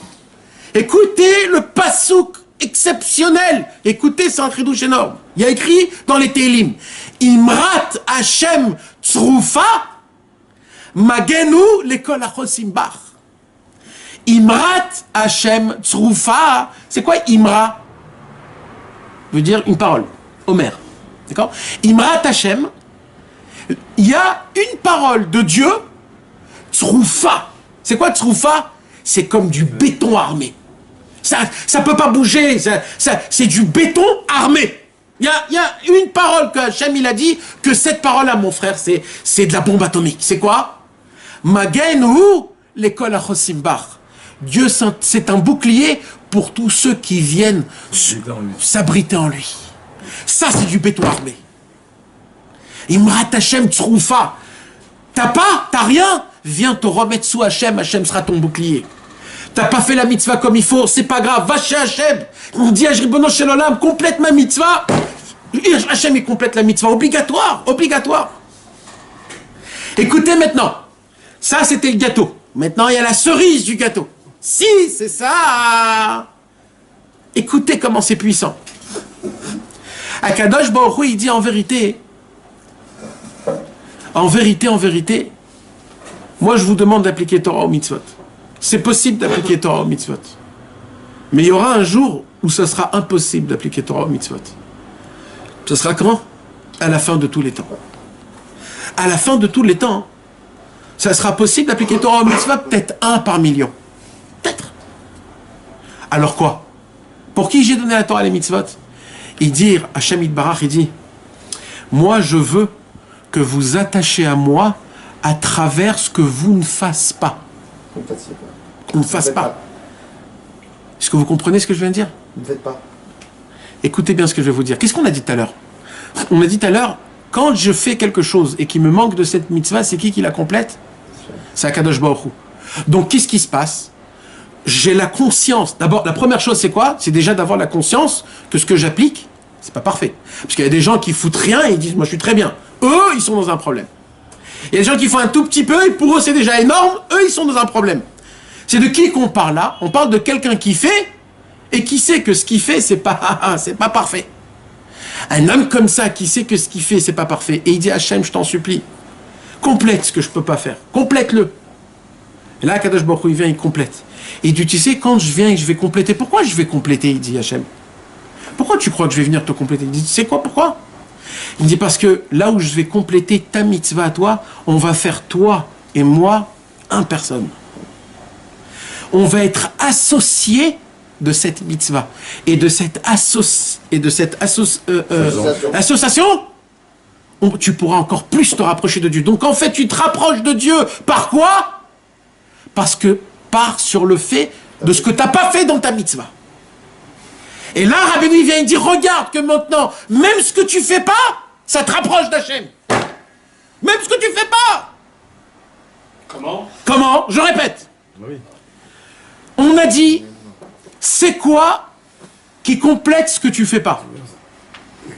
Hachem, il vient, il complète la mitzvah que tu n'as pas fait. Hachem, il dit, pourquoi tu crois que je la complète? J'ai rien à faire, moi. Il dit, non, parce que je veux m'associer à ta mitzvah. Comme toi, tu t'es associé à moi quand t'arrivais pas. T'as dit, Hachem, complète-toi. À qui on dit complète-toi? À qui? À qui on dit complète? À un associé, Nahum. Tu dis pas à un ami complète ce qui manque. C'est à qui que tu dis complète? À ton associé. Donc si toi tu m'as pris comme un associé, tout de suite j'allonge ce qu'il faut. Si toi tu m'as rendu associé, par ça, par le manque que tu as manqué dans ta mitzvah, par ce manque-là, moi je vais devenir associé à toi. Donc du manque de ta avera, du manque de ta mitzvah, grâce à ça tu t'es rapproché d'Hachem encore plus. Rabbeinu il dit, regardez comment, même quand un homme il applique pas comme il faut la mitzvah, on se rapproche d'Akadosh Baruch Hu. Il faut quand même un petit peu de Lev Nishbar dans cette situation. C'est quoi le Lev Nishbar? C'est la connaissance que ce que tu as fait n'est pas parfait. Voilà, Mais c'est jamais parfait. Ça c'est obligé, on a dit. Tant qu'il n'y a pas ça, il n'y a rien. Parce que qu'est-ce qu'Hachem il doit compléter? Parfait. C'est jamais parfait. Hachem il doit compléter un manque. Hein? C'est jamais parfait. Nahon? Faut tout faire à 30%. Mais t'as raison, non. Nous on doit faire ce qu'on peut. Nous on doit faire ce qu'on peut. Mais quand il n'y a pas, tu comprends? Mais c'est indépendant de ta volonté, tu veux. ouais. Et tu sais veux quoi? vraiment le faire, t'as pas pu. Je vais te dire quelque chose. C'est très difficile de faire la Torah, malheureusement. Même des fois quand on peut faire et on fait pas. Alors quand je dis quand tu peux pas faire, tu sais ce que ça veut dire? Ça veut dire même dans le mental, ça veut dire. Dans ta tête, t'as pas envie. Voilà. Maintenant, alors quoi? Toi tout de suite, quand t'as pas envie, qu'est-ce qu'il y a dans la tête? Je suis pas fait pour ça, j'ai plein déjà d'avérotes, c'est pas ça qui va me rajouter. Ça, il dira, Rabbeinu, ça, je ne supporte pas. Alors quoi? Dis-toi, reste comme t'es. J'ai pas envie de faire mincha aujourd'hui. Mais Hachem, c'est pas parce que je t'aime pas. Je t'adore, alvaï que je peux faire mincha. Mais je peux pas. Je t'en supplie complètement mincha, Quand Hachem, il vient, il entend que tu l'interviens parce que à tes yeux, c'est ton associé à Kadosh Baruch Hu. Kadosh Baruch Hu, il dit, ben, pas de problème, on est associé. Shlemut, kol advarim, haemuna. La perfection de tout, c'est la haemuna. C'est des louanges, hein. De quoi? Il fait des louanges à Dieu. Comment il va s'auto-louanger? À Kadosh Baruch Hu? Ouais. Non, il va pas. Exactement, t'es obligé, toi, de le faire. Alors, ça veut dire tu vas pas faire ton minyan, tu vas pas aller à. Mais ouais, alors je sais pas. Kadosh Baruch Hu, vas-y complètement, mais il va s'auto-envoyer des fleurs. Il va faire quelque chose en sorte que c'est ça que ça va compléter. Je sais pas ce qu'il va faire.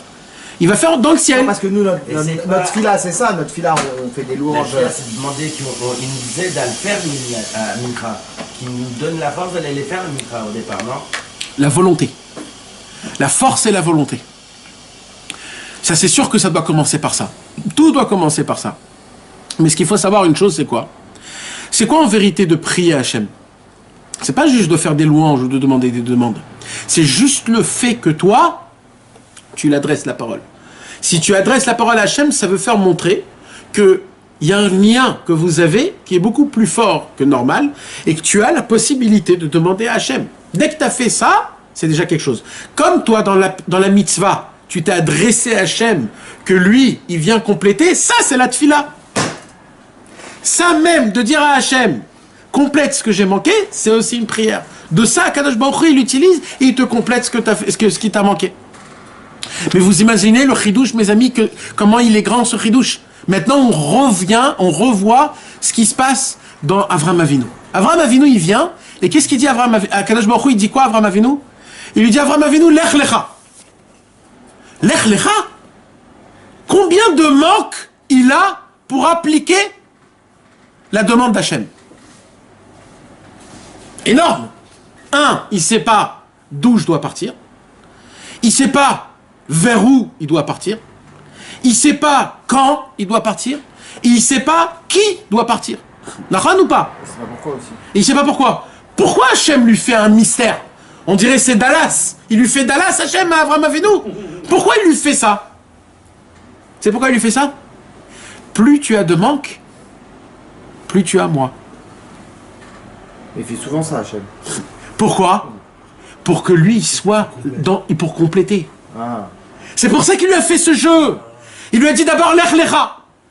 Alors d'un coup, qu'est-ce qu'il a? Il a un manque énorme. Il dit, mais je sais pas, comment je peux appliquer cette mitzvah? Je peux rien faire. Alors c'est quoi le maximum que je peux faire? C'est de prendre, de me lever, de partir. Mais je sais pas ni où, vers où, comment, quel chemin. Hachem, alors il lui dit comment? Hachem il lui dit, non mon frère, reste avec ce manque de connaissances. Pourquoi? Parce que tant que tu as un manque, je suis avec toi. Alors après Hachem il dit, bon, maintenant que tu as fait les premiers pas, je vais te dire vers où. Lech lecha me'artzecha. Sors de ta terre. Ok, je vais sortir de ma terre. Qui? Moi? Pas moi? Tout le monde? Ma famille? Mes enfants? Vers où je vais aller? Ça, il lui a pas dit. Il a Jésus vers sa terre. Il commence à sortir vers la terre. Maintenant, quand il sort vers la terre, il a un manque énorme. Il sait pas vers où. Mais pourquoi Hachem ne lui dit pas depuis le début la chose? Parce que s'il lui dit depuis le début, il aurait fait la mitzvah à lui 100% et Hachem ne serait pas dans sa mitzvah. Alors Hachem, il lui a dit, je vais pas te dire vers où, je vais pas te dire comment, je vais te laisser plein d'un point d'interrogatif. Pourquoi? Pour que tu t'appuies vers moi. Pour que tu te dises, Hachem, moi je peux pas faire ce que tu me demandes parce que je connais pas, je sais pas. Alors toi, complète ce que j'ai besoin de faire. Hachem, il dit, quand tu arrives à cette émouna-là, à chaque fois que tu vas dire ça, je vais donner encore un indice. Et à chaque indice, tu vas savoir et tu vas apprendre. Et vous allez voir, mes amis, qu'Avraham Avinu, dans tout son chemin, Akadosh Baruch Hu, il joue avec lui toujours dans ça. Et à chaque fois qu'il lui amène dans un endroit et qu'il lui fait des problèmes, toujours, et c'est quoi le problème? C'est un manque, c'est quelque chose qu'il n'arrive pas à appliquer. Pourquoi il n'arrive pas à appliquer? Parce que justement, Hachem, il lui dit, je veux pas que tu appliques la mitzvot à 100%. Pourquoi? Parce que si tu les appliques à 100%, il n'y aura aucun pourcentage de moi. Tu vas pas m'emmener dans la mitzvah. Par contre, quand tu essayes de faire une mitzvah et tu n'arrives pas à la faire parfaitement, et tu demandes à Hachem de compléter la mitzvah, là, moi, je suis associé avec toi dans ta mitzvah, et par rapport à ça, tu peux t'attacher à moi, par cette mitzvah-là. Par lequel côté de la mitzvah? Le côté que tu n'as pas appliqué. Mes amis, des fois, nous, dans notre vie, mes amis, on vit cette vie-là. C'est quoi? C'est qu'on voit partout des manques. Rabbeinu, il nous apprend. Sachez une chose, les manques n'existent pas. Un manque, il existe à cause d'un manque d'émouna. Un homme, il doit savoir que tout ce qu'il a, tout ce qui lui arrive, tout ce qui se passe avec lui chaque seconde, tout ce qu'il a fait auparavant, là où il est né, où il a grandi, les copains qu'il a côtoyés, les travails où il est allé, les personnes qu'il a vues, les musiques qu'il a entendues, les femmes, tout ce qui s'est passé, ça fait partie que Akadosh Baruch Hu, il veut que tu passes. Et Akadosh Baruch Hu a fait faire rentrer quelque chose là-bas. Pourquoi? Pour toi, pour que tu puisses pousser, pour que tu puisses grandir, pour que tu puisses passer des étapes et avancer, avancer, avancer. Maintenant, il y a une question très simple à poser. Pourquoi Akadosh Baruch Hu, il fait autant d'épreuves? Quoi, Hachem, il sait pas combien je suis bien avec lui? Il a besoin de me tester, Hachem? Hachem, il a besoin de me tester. Il sait pas, lui, combien je suis proche de lui ou pas? Non, si c'est tout, Hachem. Pourquoi il me teste? Pourquoi on est tout le temps testé? La réponse, elle est hyper simple. Hyper simple. Écoutez bien, mes amis, ça vaut de l'or, ça. Ça, quand on souffre, ça nous donne de la force. Qu'est-ce qui se passe, mes amis, quand Hachem, il dit, tu sais quoi, je vais te dire pourquoi je te teste. Je te teste pas parce que j'ai besoin de savoir qui tu es. Je sais très bien qui tu es, c'est moi qui t'ai créé. Pourquoi je te teste? Tu veux que je dise pourquoi je te teste? Je vais t'expliquer pourquoi. Tu sais qu'est-ce qui se passe quand je te fais des épreuves? Il dit, Hachem, moi, je connais les qualités que je t'ai mis dans ton cœur. Je les connais, puisque c'est moi qui les ai mis, les qualités. Mais le problème, c'est quoi? C'est que ces qualités-là, ils dorment. Tu as des puissances dans ton cœur, mon frère. Ça dort, voilà. Tu les utilises pas. C'est comme si un mec, il a 100 millions dans sa banque et il les utilise pas. Hachem, il dit, mais je peux pas supporter que tu as des qualités autant pareilles, aussi grandes, et tu les utilises pas. Je suis obligé que tu les utilises. Alors, qu'est-ce que je vais faire? Je vais te faire des petites épreuves. Qu'est-ce qui va se passer dans les épreuves? Dans les épreuves, tu es comme ça, t'en peux plus. Il y a un moment où tu vas dire, mais là, il faut que je me réveille, là. Là, il faut que ça s'arrête. Et là, il faut que je me prenne en main. Et là, il dit Hachem, tu vas puiser au plus profond de ton cœur de la force. Et la force que je t'ai donnée, elle va pousser en toi. Et là, tu vas la découvrir. Tu vas découvrir combien t'es fort. C'est que pour ça, les épreuves. C'est pour que tu découvres toi-même tes forces. Que Dieu nous en préserve. L'Avdi, l'élève Alfaf Dalot, que Dieu nous en préserve. Il y a une histoire, mes amis, dans la Shoah qu'on raconte, qu'elle est horrible. Mais c'est une histoire qu'on raconte. Un jour, il y avait dans les camps des femmes, c'était la même chose comme les hommes. Ça veut dire ils les frappaient tous, c'était exactement pareil. Et dans les camps des femmes, il y avait un ghetto où c'était à côté des murailles de train.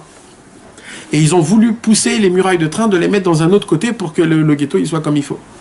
Alors bien sûr, les nazis, ils ont pas réfléchi deux fois, et ils ont dit que ce sera les femmes qui vont lever les rails du train pour les mettre de l'autre côté. Des rails de train, mes amis, c'est presque impossible à soulever, en plus des femmes, et en plus, dans la Shoah, qu'ils n'avaient pas de force, qu'ils n'avaient pas mangé, etc. Et en plus de tout ça, mes amis, c'est que les rails, ils étaient dévissés du sol, mais le bois qui était dessus, il était dessus. Donc quand tu levais les rails, il fallait lever le rail avec le bois qui était dessus. C'est impossible à lever.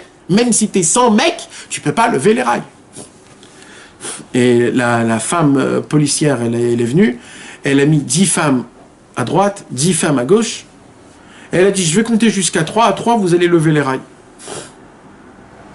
Elle a compté jusqu'à 3. Ils ont essayé de lever les rails. Personne n'a réussi à lever les rails. Elle a pris la première femme, elle a pris un bâton, et elle a frappé cette femme devant tout le monde, jusqu'à qu'elle meure. Frappé pendant un quart d'heure. Un quart d'heure, jusqu'à qu'elle est morte. Maintenant, elle a dit, maintenant, je vais compter jusqu'à 3, et vous allez lever les rails. Et ça sera pareil. Tant que vous n'allez pas lever les rails, je vais en tuer une après l'autre. Une vraie histoire, mes amis. La deuxième fois, elle a compté 1, 2, 3, elles ont soulevé les rails. Les femmes, ils ont soulevé les rails. Qu'est-ce qui s'est passé? Tu sais ce qui s'est passé? Il y a une force, mon frère, dedans, là. Ça s'appelle la force. C'est la force de vouloir vivre. C'est la neshama de Dieu qui est là. Quand il y a un moment où tu sais que tu n'as plus le choix, tu as une force en toi, mais où elle est cette force? Elle est en toi, il n'y a pas de miracle. C'est ta force à toi. Mais il faut qu'il y ait quelqu'un qui soit assez fort pour te faire sortir ses forces. C'est qui te fait ça? Hachem dans les épreuves.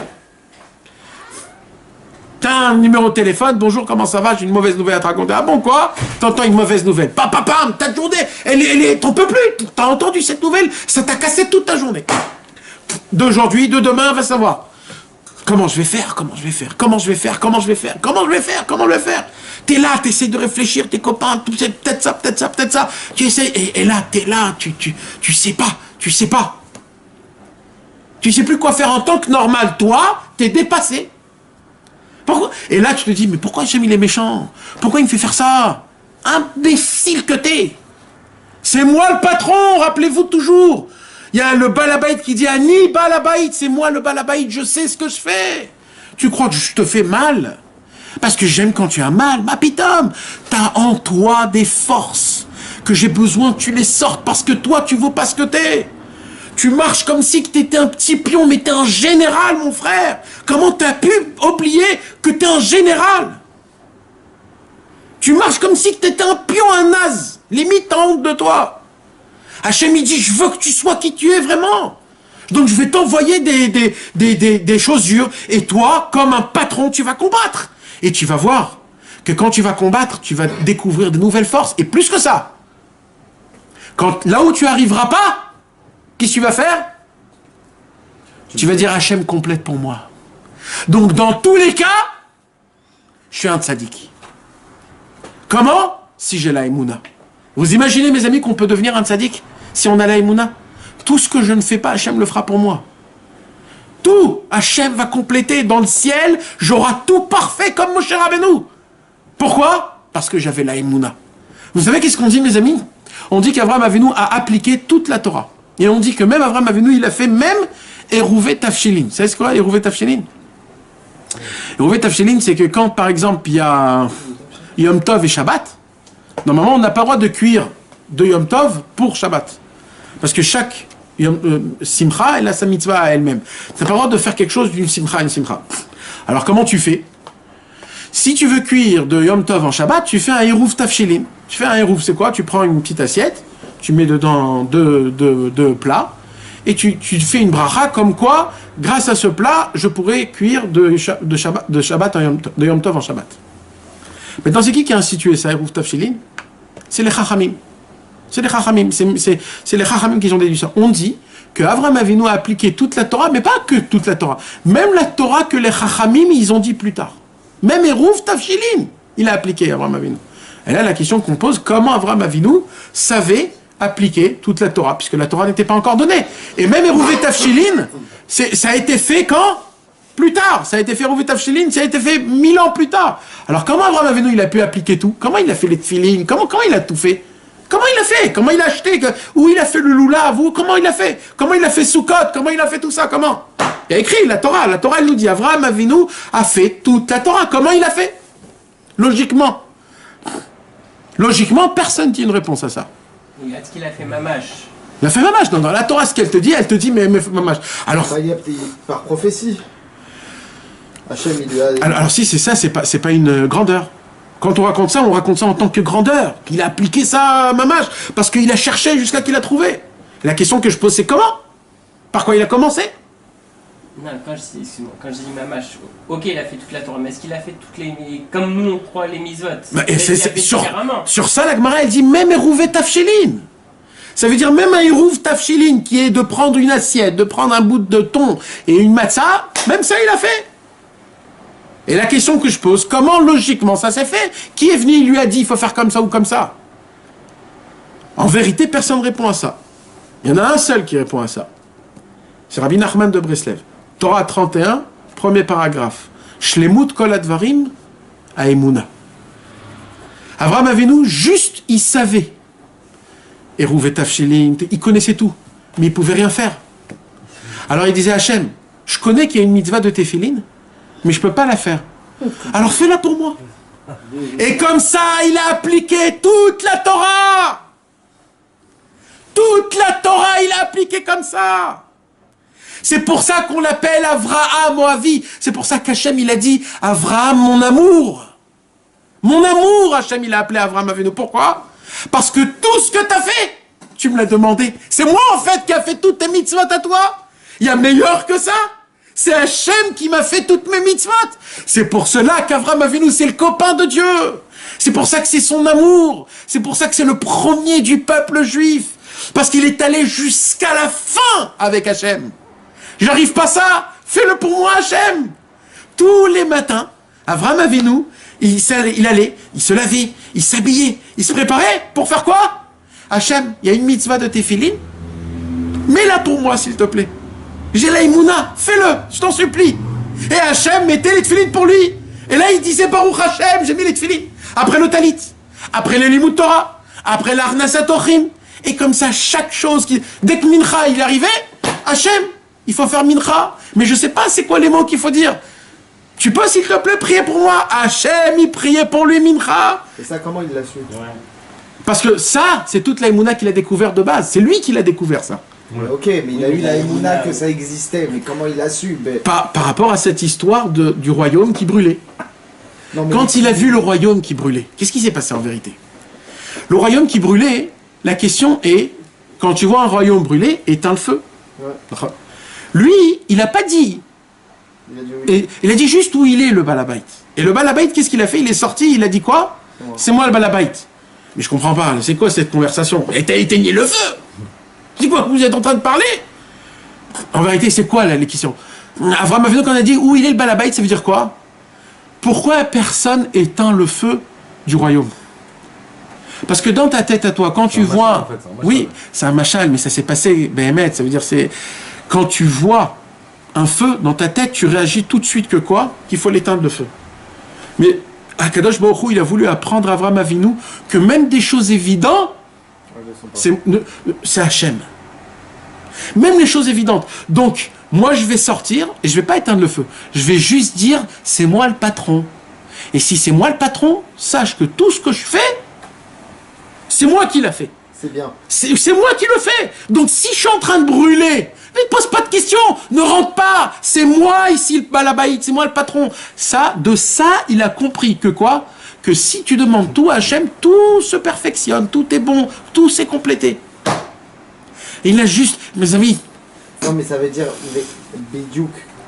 Comment Ok. il a su faire Shachid, comment il a su, il fallait Ok, faire d'accord. Ça, c'est parce qu'il cherchait Hachem. C'était des niveaux de Emouna qu'on ne connaît pas. Mais lui, pendant 43 ans, il a cherché la Torah. Il a vu, il s'est dit l'arbre. Pourquoi Hachem a créé l'arbre? Alors, il y a un arbre. L'arbre, il est exceptionnel. D'abord, c'est une graine. Après, c'est une herbe. Après, c'est un tronc. Après, il fait des branches. Après, il fait des fleurs. Après, il donne des fruits. Les fruits, dans des temps spéciaux, il est amer, pas amer, mûr, pas mûr. Il a dit, mais c'est exceptionnel. Viens, j'essaye de réfléchir. Le créateur, pourquoi a créé un arbre? Et comme ça, il est rentré dans l'explication de l'arbre, de voir la racine de l'arbre.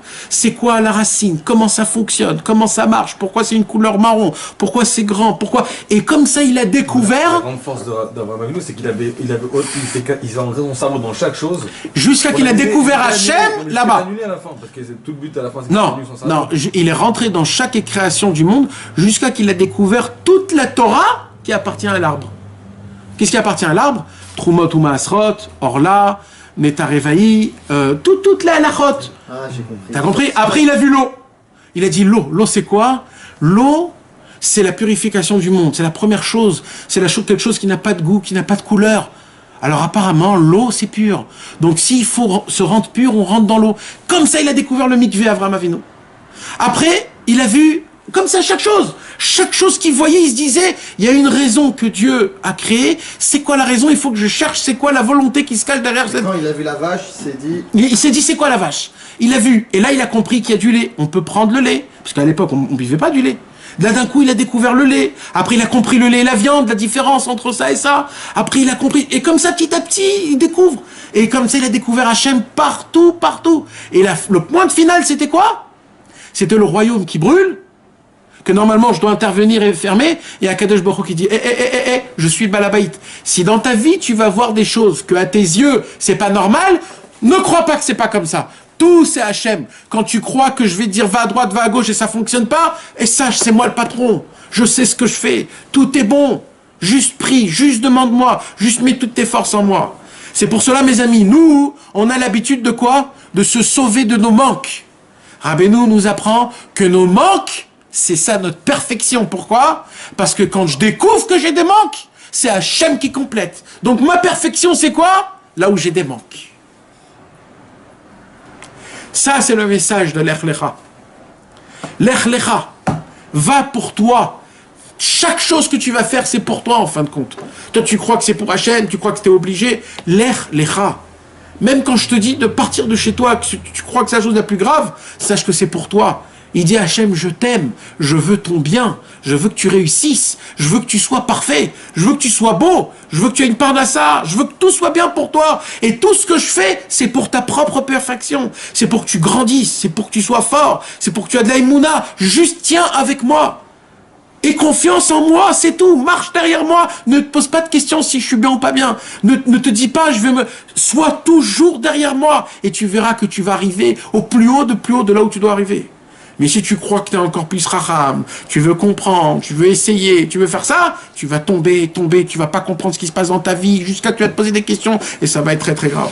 Avraham Avinu, il est allé dans le chemin de contre-nature, de croire en Dieu malgré tout ce que le monde il te dit à l'envers. Mais il est allé jusqu'à la fin et Hachem l'a rendu le père de la nation du peuple juif. Avraham Avinu. Et nous tous, on doit tous ressembler à Avraham Avinu.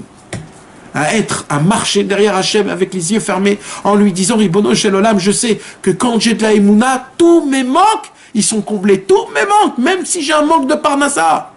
J'ai un manque de parnassa. J'ai la émouna Hachem, j'ai la émouna en toi. Que tu vas me donner tout ce qu'il faut, que tout ce que j'ai c'est bon, etc. Kadosh Baruch Hu, il va dire, ah, t'as la émouna dans moi. Simcha, c'est un siman de l'émouna. C'est après ça, c'est après. Qu'est-ce qui se passe quand un homme il a la émouna? C'est quoi la émouna? C'est que Bémet Kadosh Baruch Hu, il remplit tous les manques. Dès que tu comprends ça, t'es Bessimcha. Pourquoi t'es Bessimcha? Parce que tu dis maintenant, c'est pas dans mes cordes. J'ai donné les cordes à Hachem. Maintenant, s'il y a un problème, c'est Hachem. Ne venez pas chez moi, c'est lui. Vous imaginez la grandeur?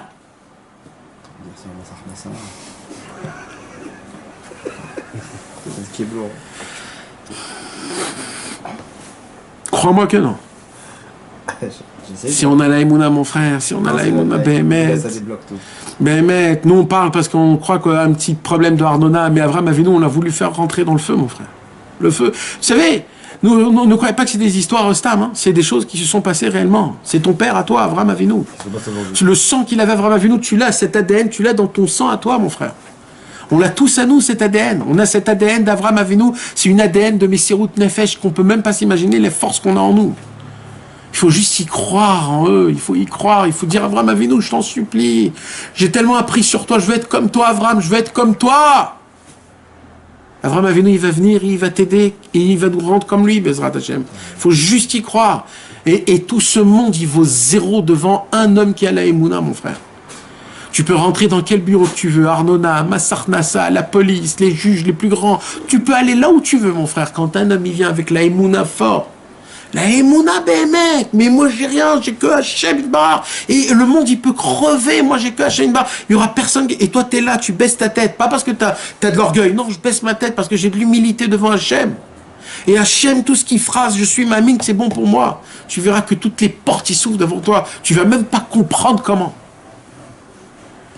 Il faut juste avoir la Emouna, c'est tout. Il faut avoir la Emouna et avancer. Et quand on a la Emouna c'est la vie. La Emouna, c'est ça qui te fait faire pousser.